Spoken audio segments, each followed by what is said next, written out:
So thinking back years ago, this was years back whenever I was still in construction, just becoming, honestly, finding myself and looking into the future was not something I really was doing that much at the moment. But I quickly became very aware of how fundamentally important it was to be able to look into the future, to be able to foresee who I want to become tomorrow, who I would want to become 10 years from now, for that matter. We were on this farm and we were on a project. It was me and two other individuals, and I remember it was mid-afternoon. I was with a gentleman named Virgil, and we were on this project. We were building these barns for this farmer out on his property, and but it wasn't just your typical farm. I mean, he had ponies, he had llamas, and he even had a camel. And then the camel's name was Samson. I'll never forget that.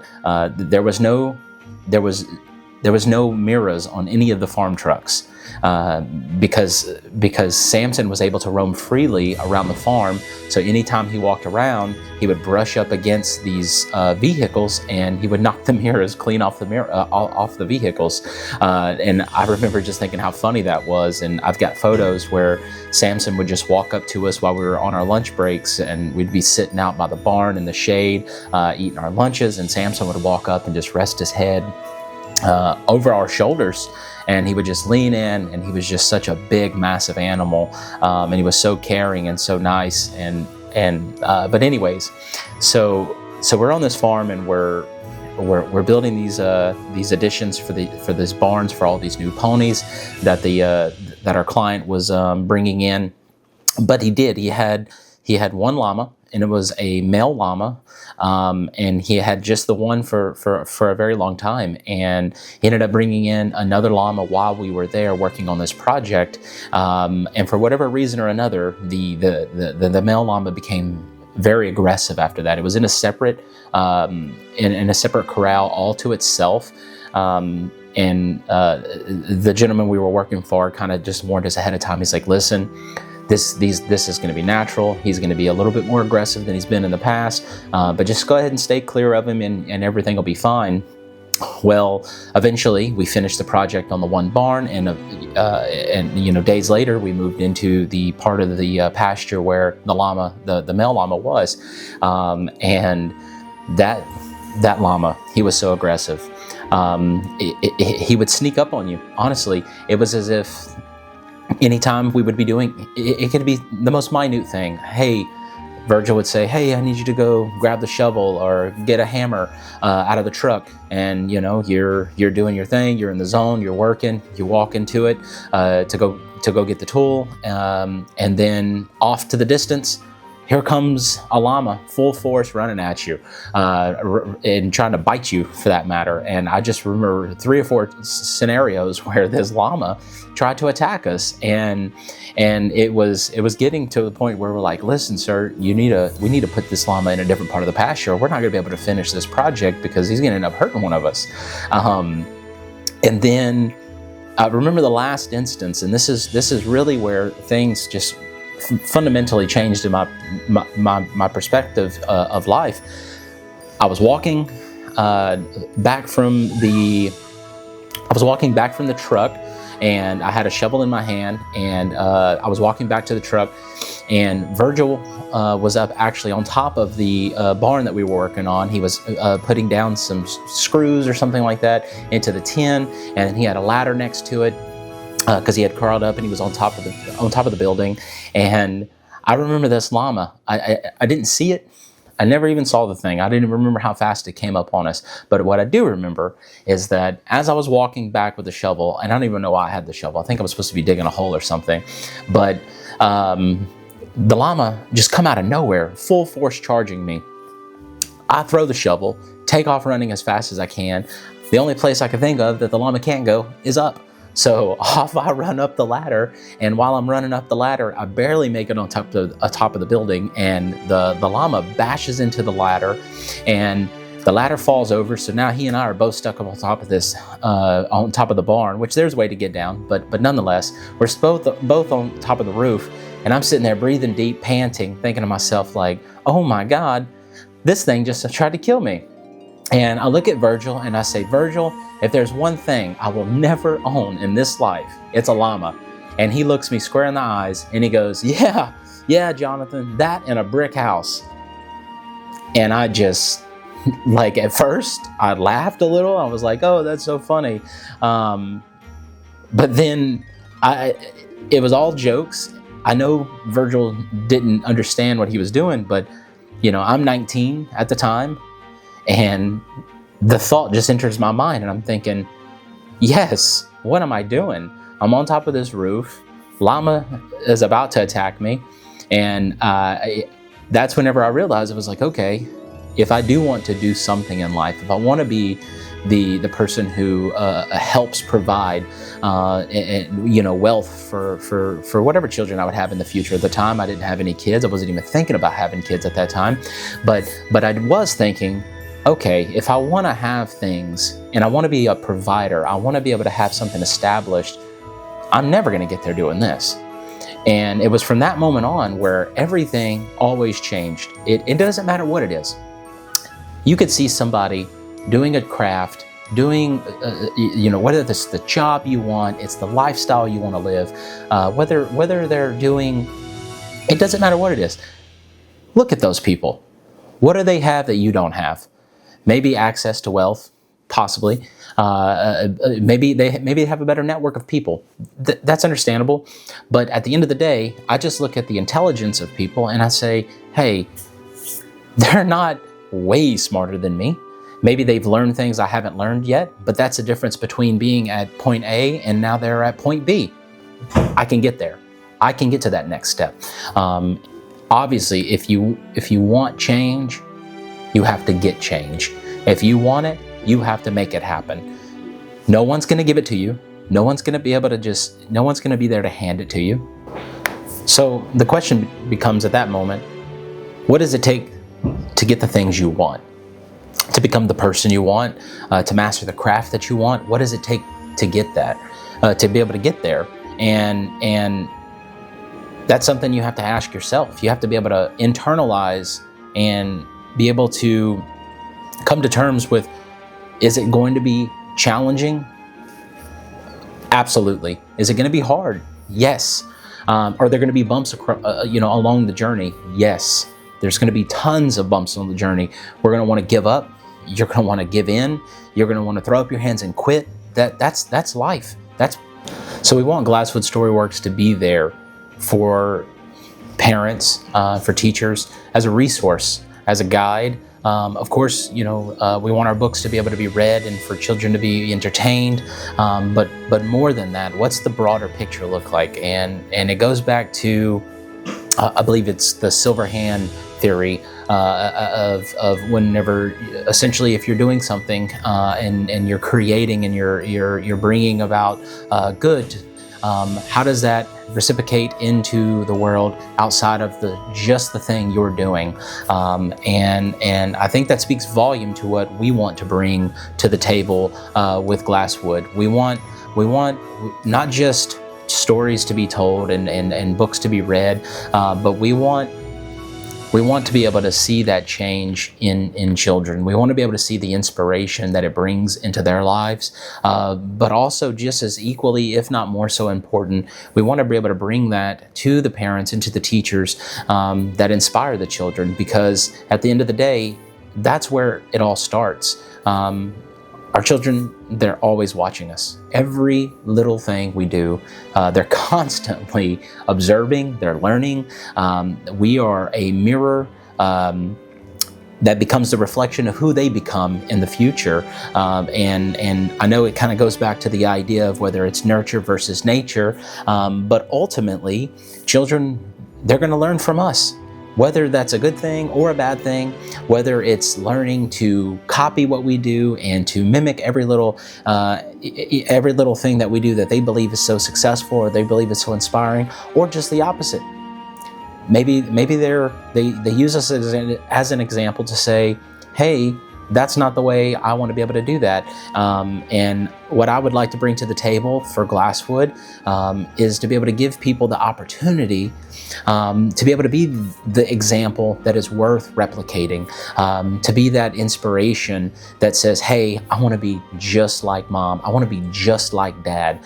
I want to do everything that they do because they did it so well. And honestly, we beat ourselves up inside. As a parent, as a father, it's easy to be enveloped with the stress of life. It's easy to let all of the chaos and all of the things that go on in just living and just trying to be a provider and just trying to think about tomorrow. It's easy to forget about today. It's extremely easy to forget about today. But we have to constantly remind ourselves, because ultimately it comes down to this. If it were easy, and I know we've heard this 1,000 times, 1,000,000 times, if it were easy, everyone would do it. Everyone would do it, whether it's parenting, whether it's running a business, whether it's creating your first story. If it were easy, everyone would do it. But that's just it. Not everybody does it. Not everybody truly parents, number one. Parenting is not just having children. There's plenty of people that parent and they truly fundamentally take care of their children in a way that's long lasting, it's life changing, and it fundamentally creates prosperity for their children. Parenting is a challenge. Parenting is hard. It's not supposed to be easy. We're raising little people that we have to hope become people that are positive and that can support society. We're raising children that are hopefully one day going to be leaders. They will be parents themselves, for that matter. And what do you want that child to be able to be when they're older? And it's not that you're trying to manipulate every little thing that they do in their lives, but I want my child to be happy. Number one, I want my kids to feel protected. I want my children to feel that fundamentally that they're safe here around me. That as long as I'm here, that they know that everything is going to be all right. But also, I want my kids to know that I'm present. I want them to know that I am here, that I'm in the moment, that I'm grounded with them. And how do you do that when life's so busy? That's not a question I'm just asking you. That's a question that I ask myself constantly, every single day. What am I doing to make sure my kids know I am present? Because it's really easy. This is the thing. It's very easy to get wrapped up in life.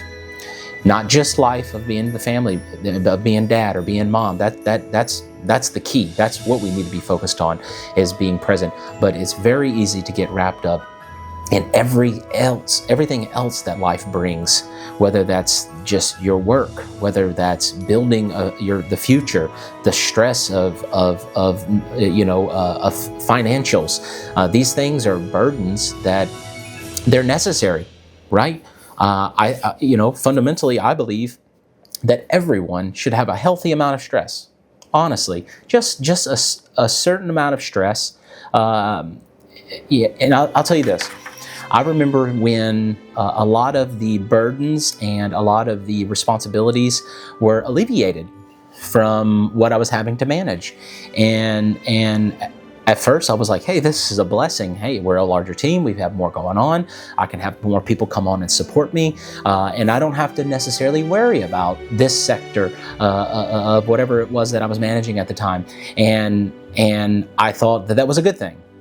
Turns out, for me personally, it wasn't a good thing. I didn't enjoy the lack of stress. I honestly, in a crazy way, I began to have stress about the lack of stress in my life at the time. And honestly, I would just sit there like, what am I doing? Why am I worried about this? This is a good problem to have. I have people to help me. We have a large team. We have plenty of resources. But I became so engrossed and so fixated on the risk that the stress brought into my life, if that makes any sense. And that's whenever I started to realize, like, oh, it's not just that I, at first I was like, hey, is it do I have an issue with control? Possibly. I have to examine myself, look internal to figure out what's going on. Why am I so fixated on this? Why am I so worried about this? But that wasn't the issue. It was deeper than that. I genuinely just was thriving on the excitement of creating, of the thrill of odds, because whenever you're running a business and you're working on sales and you're working on marketing and you're working on development and you're working on operational for execution, and you're putting all these pieces together, you're dipping into each one of them so well, and part of me was thriving off of that excitement so much, because it was such a thrill that whenever I was finally had the ability to hyper focus on specific sectors to be able to master those areas, it was a little different. I felt like, oh, this is easier, but easy doesn't always come with excitement, if that makes any sense. And I had to find and develop that area with something else. And that's whenever I realized, like, oh, I can fill that void with something new. And it doesn't have to be, it doesn't have to be one or the other. I can have an excellent life with a moderate amount of stress that's manageable. And I go back to being present, though. How do you become present? See how easy it is to get fixated on life. And you hyper focus on these things, and then you look back and you say, "Oh, shoot! Did I just tell the kids goodnight without, really being present with them?"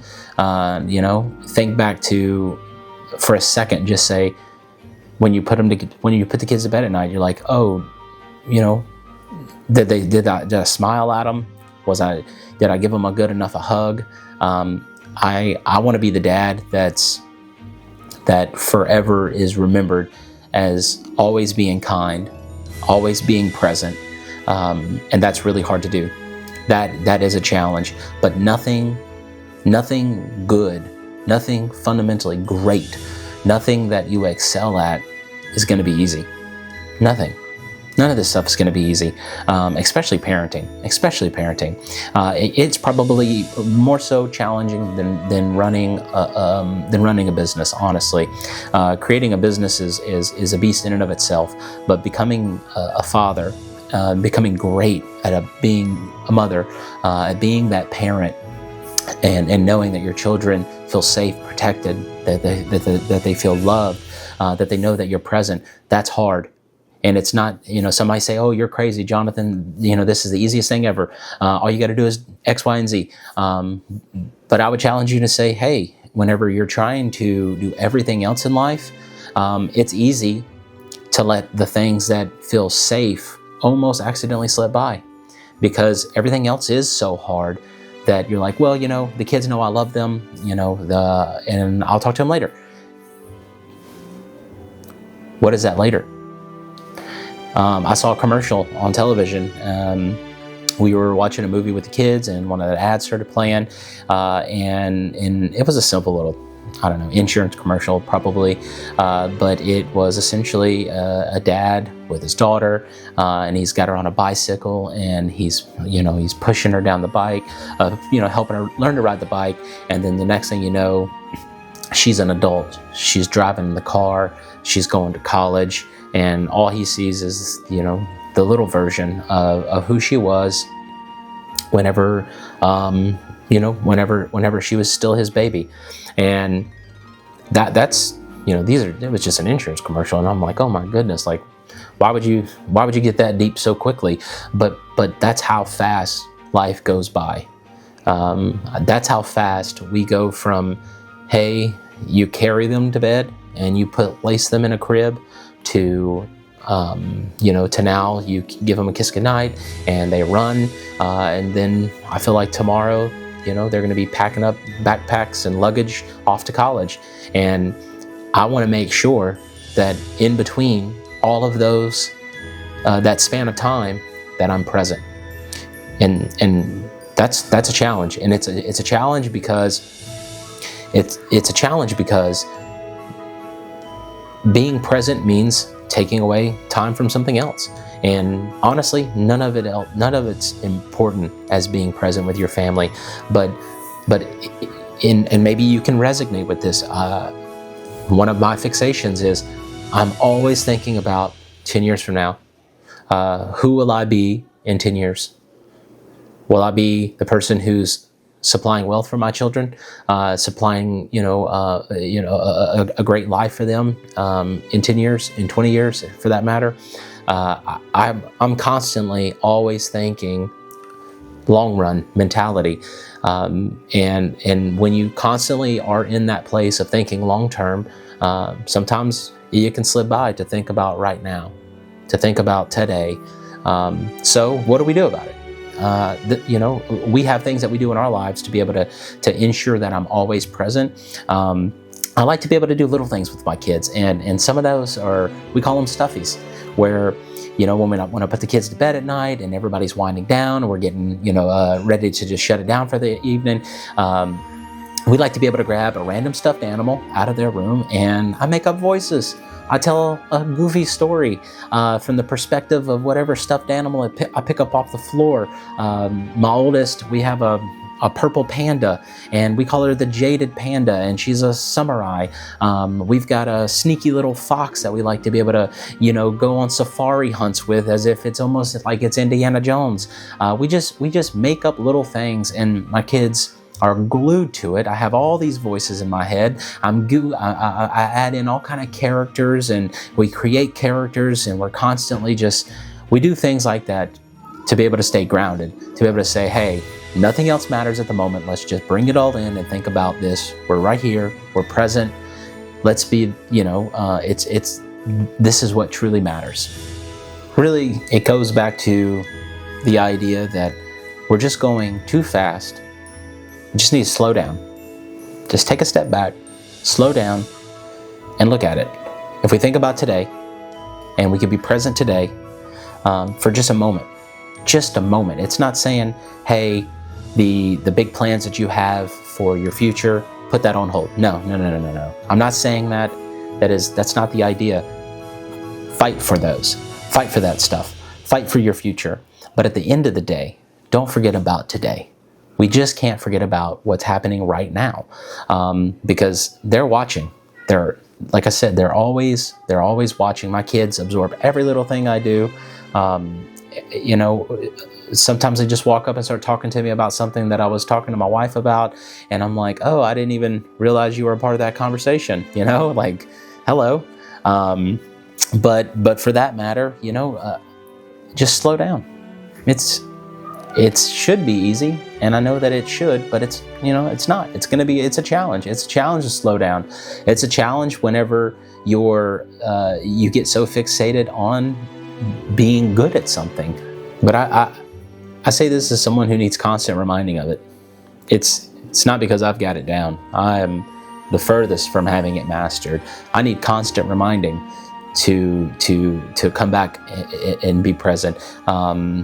And that's an internal battle with me, because I get so fixated, like I said, on what's coming, what the future holds, and I'm always constantly working so hard to make sure that the things that I'm working on, that I master them. I think about this, in regards to being great at something. What does it truly mean to be great at it versus just being good at something? Whether it's parenting, whether it's mastering a skill, or being in your career, whether it's being great or developing a business, whatever it is.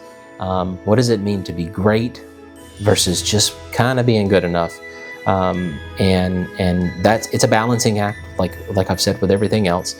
But at the end of the day, what does it mean to truly be great at it, to be able to take something and mold it and shape it until it is yours, to where you can say, look what we've done. This is what we've created. And from anybody from an outside perspective, to be able to look and say, yeah, you did that. You guys did that. That's fantastic. I think about this. You can get on Pinterest. You can follow Martha Stewart recipes, and you could become the greatest baker in your entire city. You could follow every recipe to the T. Learn it, grinding until you've mastered every craft. You can bake anything that you find online, and I'm not discounting it. There's a specific level of respect that I hold for anybody who has mastered baking, because it comes down to sheer chemistry, and to be able to master that in and of itself, that's an achievement some people can't do. However, I go deeper than that, to be able to look further than just saying, I can follow this recipe. What did you do to make it yours?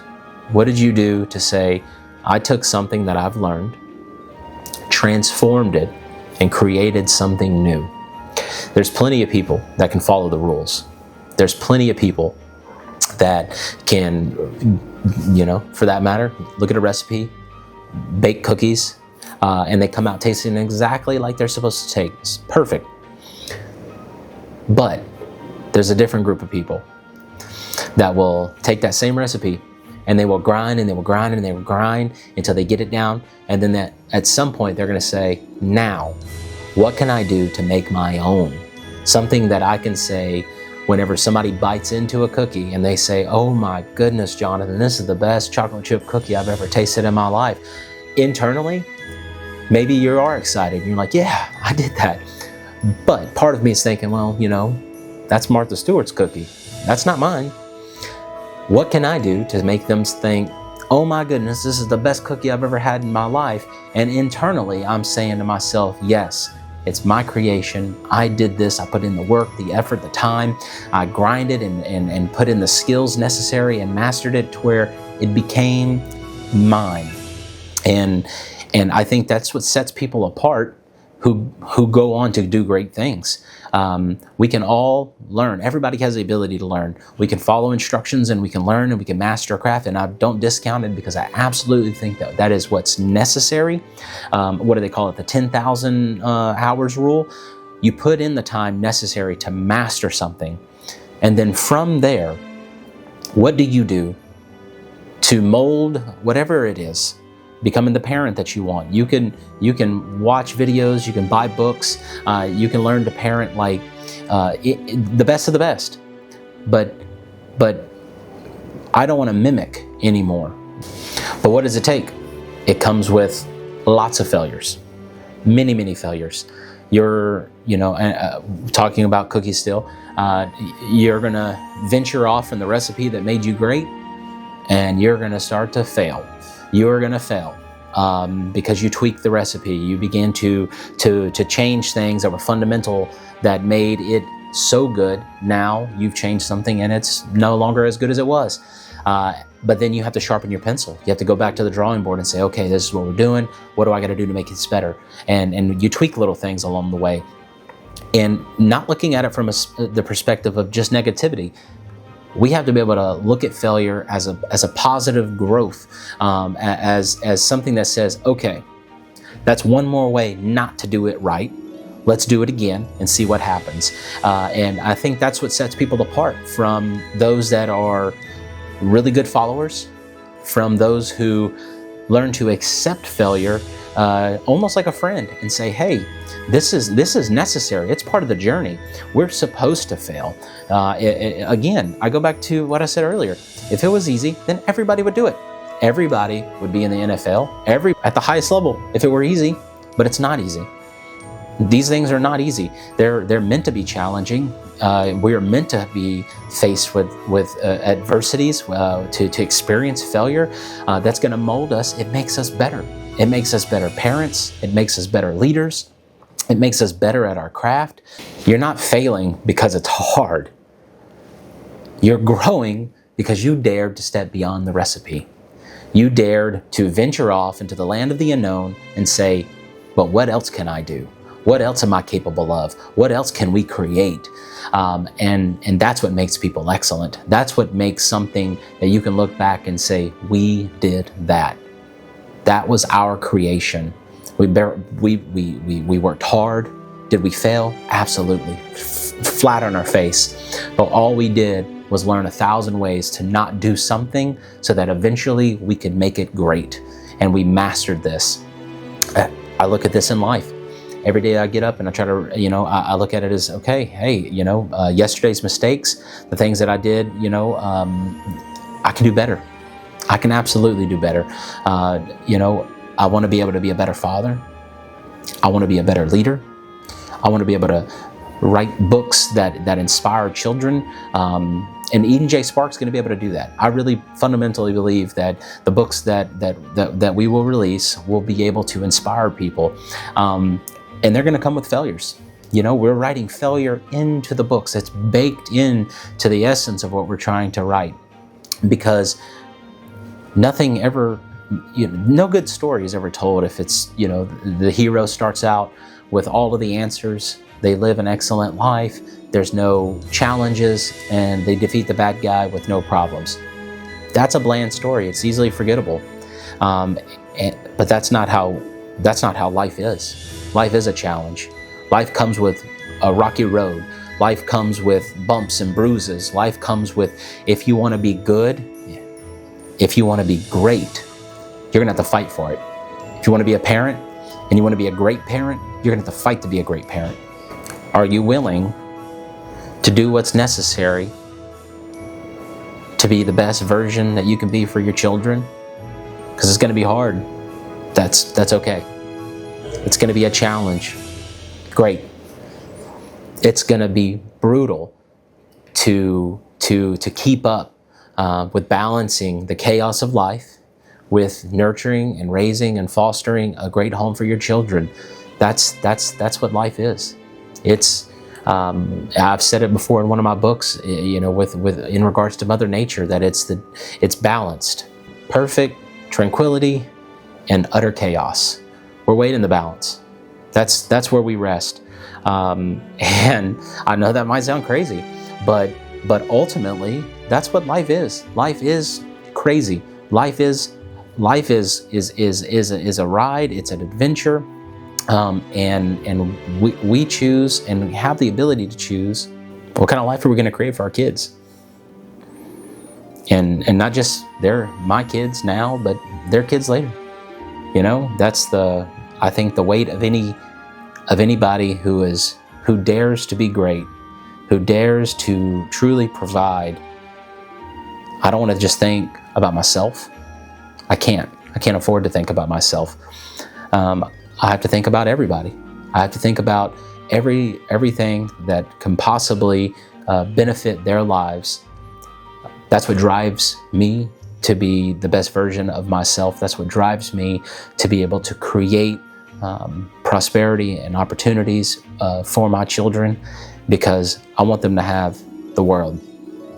I want them to have everything, but because at the end of the day, they're going to realize when they're older, hey, it's hard. And they absolutely are going to be on the phone saying, Dad, we don't understand how you did it. And I'm going to be on the other side of that line thinking, how much time you've got, because we could talk for days.